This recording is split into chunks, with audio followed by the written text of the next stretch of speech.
Hello everyone. In this video I will discuss about the internal question and their solution of chapter Programming with QBasic. So let's start video. The first question is what is QBasic and its advantage. QBasic क्या होता है और उसका advantage क्या है. QBasic stands for Quick Beginners All-Purpose Symbolic Instruction Code. QBasic is an integrated development environment (IDE) developed by Microsoft to edit, type, debug, and execute basic language program. Some of the advantages of the language are simple to use and learn computer language. QBasic is free and works on most computers. The rules of the language are very simple and popular editions are GWBasic, QBasic and QB64. Now next question is what are the elements of QBasic program. QBasic program का elements क्या होता है. The elements required to construct a QBasic program are set of character, keywords, constant, variable, operator and expression. These are the elements of QBasic program which help to type program in a QBasic. Next question is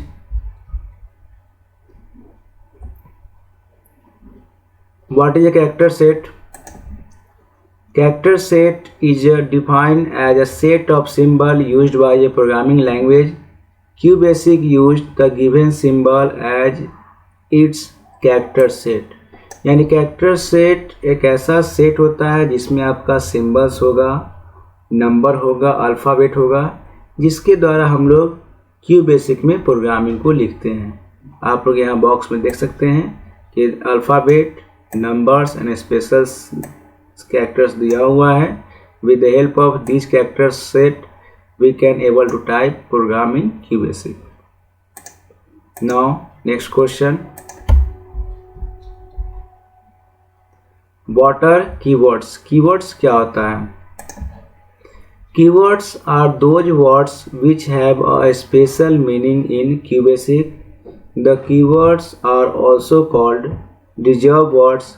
Some of reserved words are CLS, rem, input, let, print, for, next, if. Keywords ऐसा words होता है जिसका कुछ special meanings होगा. यानी with the help of keywords we can type program in QBasic.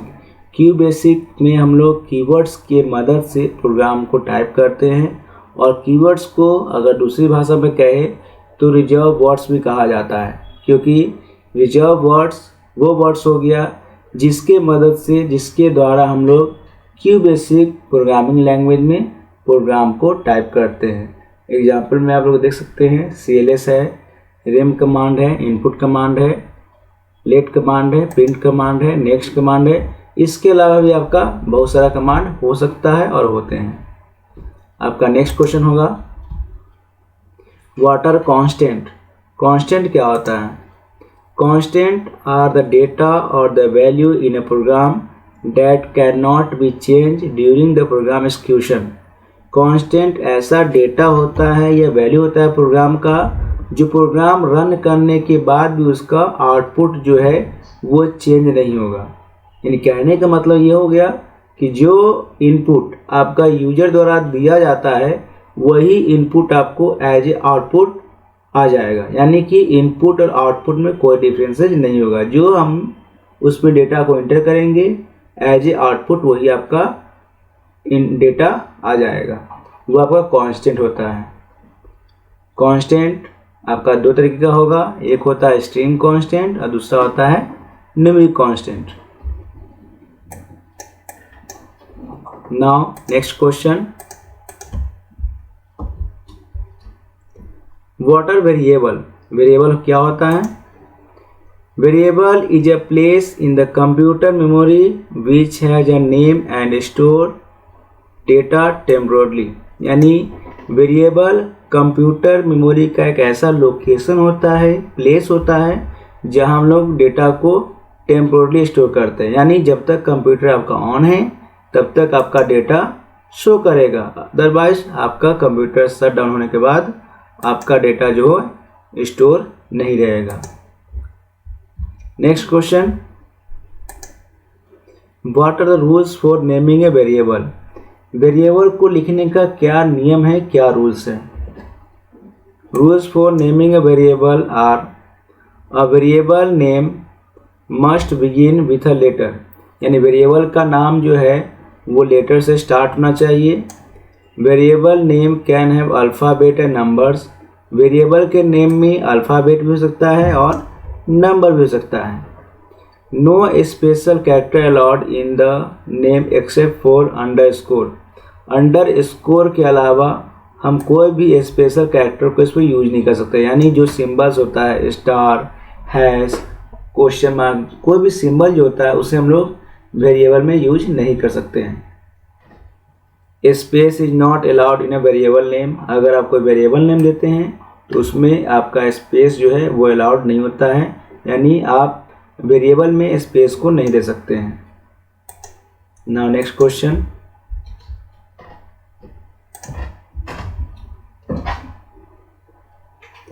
What are operators? Operators are the symbols that indicate the type of operation QBasic has to perform on the data or on the value of variables. There are 4 types of operators in QBasic. They are arithmetic operator, logical operator, relational operator and string operator. Operator ऐसा symbols होता है जो आपको ये indicate करेगा कि आपको Q basic में करना क्या है। इट मीन्स कि क्यू बेसिक में जो प्रोग्राम लिखते हैं उसमें एडिशन होगा, सब्ट्रैक्शन होगा, नंबर डिस्प्ले करना है या किसी 2 वर्ड को जोड़ना है। ये सारे टास्क को हम लोग परफॉर्म करते हैं with the help of operator. यानी ऑपरेटर जो है हमारे टास्क को परफॉर्म करने में मदद करता है। ऑपरेटर का आपका 4 टाइप्स होगा। पहला आपका अर्थमेटिक ऑपरेटर होता है, सेकेंड आपका लॉजिकल ऑपरेटर होगा, थर्ड आपका रिलेशन ऑपरेटर होता है and fourth is string operator. Now next question is what are arithmetic operator? Arithmetic operator क्या होता है?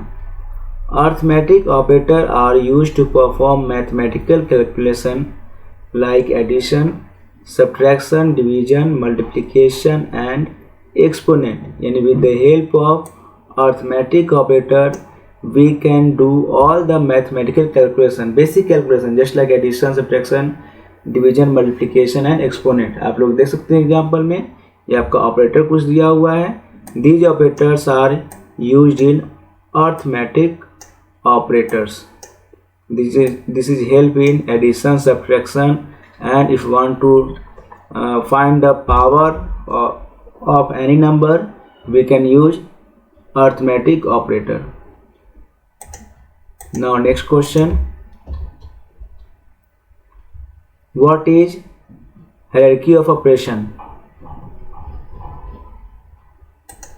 Hierarchy define the order in which the operations are executed in any QBasic expression. We use Weidmann's rule for evaluating the expression. यानी hierarchy define क्या करता है? जब कोई भी आप ऑपरेशन करते हैं, इट मीन्स कोई भी टास्क को परफॉर्म करते हैं तो उसमें जो भी क्यू बेसिक एक्सप्रेशन लिखा आता है, जस्ट लाइक मान लीजिए we are using BODMAS rule. हम लोग सिंप्लीफिकेशन बनाते हैं तो उसमें बॉड मास का रूल होता है। तो उसमें क्या होगा? ऐड, सब्ट्रैक्ट, डिवाइड, मल्टीप्लाई, सारा एक्सप्रेशन हम लोग यूज करते हैं। तो उसी प्रकार से जब आप क्यू बेसिक में सेम एक्सप्रेशन को यूज करेंगे तो वो आपका हायरार्की ऑफ ऑपरेशन कहलाता है। यानी आप मैथ्स में बॉड मास पढ़ते होंगे या बॉड मास पढ़े होंगे, बट कंप्यूटर में क्या होता है, ऑफ का कोई कॉन्सेप्ट नहीं होता है, इसलिए वहाँ ऑफ की जगह पर ई का यूज किया गया है। जिसका मतलब होता है बेड मास। बेड मास एक ऐसा एक्सप्रेशन है जिसके मदद से हम लोग किसी भी मैथमेटिकल कैलकुलेशन को बेड मास के रूल के अकॉर्डिंग कर सकते हैं।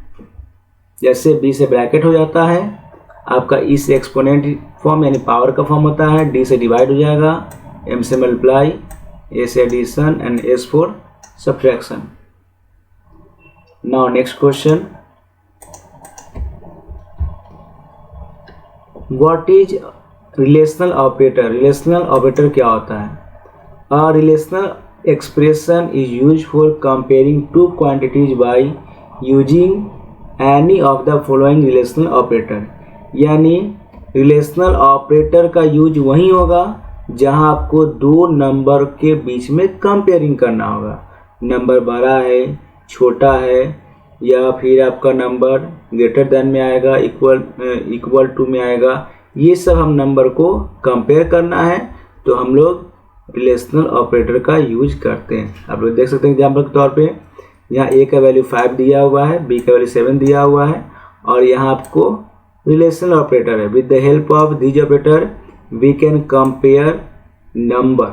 जैसे यहाँ लिखा हुआ है a इक्वल टू b, क्या a है जो b से इक्वल है या नहीं? तो क्या होगा, यहाँ पे आपका a का वैल्यू 5 है, b का वैल्यू 7 है जो आपका इक्वल नहीं है एक दूसरे से, इसलिए इसका रिजल्ट क्या है? फॉल्स है। इसी तरीके से हमने सारा नंबर को यहाँ कंपेयर किया गया है और कंपेयर करके उसका रिजल्ट दिया गया है। So these are the examples of relational operators. Now next question, the next question is what are logical operator? Logical operator are used to connect two और more relational expression and return a true or false value to be used in a decision. The common logical operator are and or not।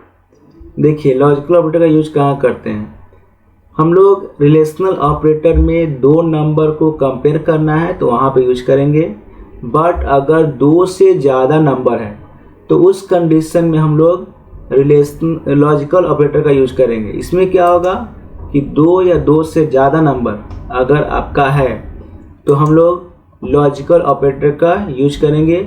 उसमें क्या होता है कि अगर दो से ज़्यादा नंबर है तो दो से ज़्यादा नंबर में जो कंपेयर होता है, कंपेयर करने के बाद आपका रिजल्ट को फाइंड आउट किया जाता है कि रिजल्ट कौन सा सही है, फर्स्ट वाला सही है या सेकेंड वाला सही है। वो दोनों को कंपेयर करने के बाद आपका क्या होगा, रिजल्ट आता है आइदर ट्रू और फॉल्स। तो वो सब जो डिसीजन होगा वो आपका लॉजिकल ऑपरेटर द्वारा होता है। तो लॉजिकल ऑपरेटर एक ऐसा ऑपरेटर होता है जो दो से ज़्यादा वैल्यू को कंपेयर करने का काम करता है। Next question is what is a string operator? String operator join two more than two string data, the plus sign used as the string operator। क्यों बेसिक में हम लोग स्ट्रिंग ऑपरेटर का यूज क्यों करते हैं? मान लीजिए अगर आपको दो वर्ड को ज्वाइन करना है, अगर हम यहाँ कोई वर्ड लिखते हैं जैसे r प्लस r, अगर दो वर्ड को ज्वाइन करना होगा तो हम लोग उसके लिए स्ट्रिंग ऑपरेटर का यूज करते हैं। या दो वर्ड हो, दो डेटा हो, किसी तरह का डेटा हो या दो नंबर हो, अगर उसे आपस में कनेक्ट करना है तो हम लोग उसे स्ट्रिंग ऑपरेटर के द्वारा करते हैं। यानी स्ट्रिंग ऑपरेटर का काम है दो वर्ड को कनेक्ट करना। Now next question, what is QBasic statement? QBasic statement क्या होता है?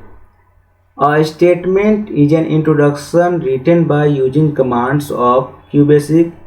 Every programming language uses keywords as a statement with certain syntax। तो QBasic statement एक ऐसा स्टेटमेंट होता है जो आपको कमांड द्वारा इंस्ट्रक्ट किया जाता है, यानी कमांड को इंस्ट्रक्शन दिया जाता है। QBasic को इंस्ट्रक्शन दिया जाता है कमांड के द्वारा कि आपको करना क्या है। तो जब भी हम लोग कमांड में किसी भी इंस्ट्रक्शन को फीड करेंगे तो आपका स्टेटमेंट कहलाता है। तो क्यूबेसिक का स्टेटमेंट आपका हो जाता है let command, input command, print command, CLS command. ये सब जो कमांड है ये हम इसी कमांड को क्यूबेसिक स्टेटमेंट कहते हैं। With the help of this statement we can able to write any program in the QBasic. Now next question, what is input statement? Input statement क्या होता है? The input statement is used to accept data value from the user and store it in a variable. यानी input statement QBasic का एक ऐसा statement होता है जो आपके वैल्यू को वेरिएबल के फॉर्म में स्टोर करेगा और जब आप इसे रन करवाएंगे तो एज ए वेरिएबल जो भी डेटा एंट्री करते हैं उसके अकॉर्डिंग आपका रिजल्ट को शो करेगा। मतलब ये हो गया कि इनपुट स्टेटमेंट जो है वो यूजर से डेटा या वैल्यू लेकर आपके वैल्यू या डेटा को एज ए वेरिएबल स्टोर करता है, वो भी टेम्पोरली। यानी इनपुट स्टेटमेंट आपके डेटा को टेम्पोरली स्टोर करने का काम करेगा।